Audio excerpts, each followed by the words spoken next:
I'm thinking of something yummy right now. Think maybe chocolate cake. And that makes me think of a lot of things. And here's the first thing it makes me think of. If you got a really good fundamental basic recipe, you need to kind of stick with it.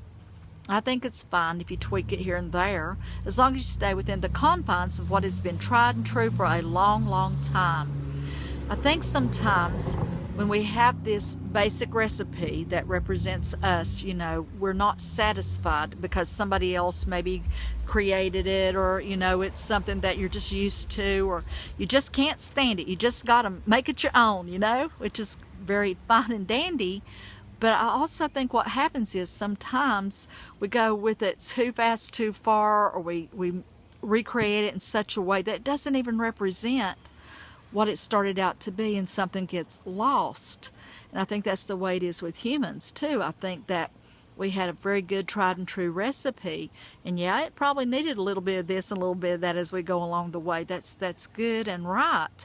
But I think that sometimes there's this little mischievous spirit that comes into the world, or an insidious evil, if you look at the big picture, that says, oh, that's too much cocoa. Let's just put a little dirt in there instead. That'll make it earthy and and healthy. That's just the kind of thing. Evil doesn't say, I'm going to take out that cocoa and put in some dirt in there. It says, let's just shift it just a little, and then you do that, and then it says, well, let's don't put that real vanilla. We don't know what that is or where that came from. Let's put this little chemical invention in there, that imitation instead. And pretty soon you got something. It ain't no chocolate cake, honey. It's a mud pie, and it's just nasty.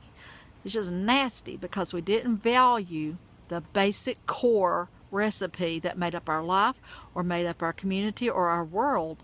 We let evil come in and dictate to us what that recipe should have been, when we should have been kind of paying attention to the fundamental thing that was really good, and maybe just tweaking it a little bit here and there. Throwing in a can of cherries or a pack of Jell-O, something to enhance it would be awesome. But taking out that cocoa and putting in dirt, honey, that don't lead to nothing good. Anyway, that's just my thought for today. You can, as always, feel totally free to disregard it, but that's what I feel like I'm supposed to say.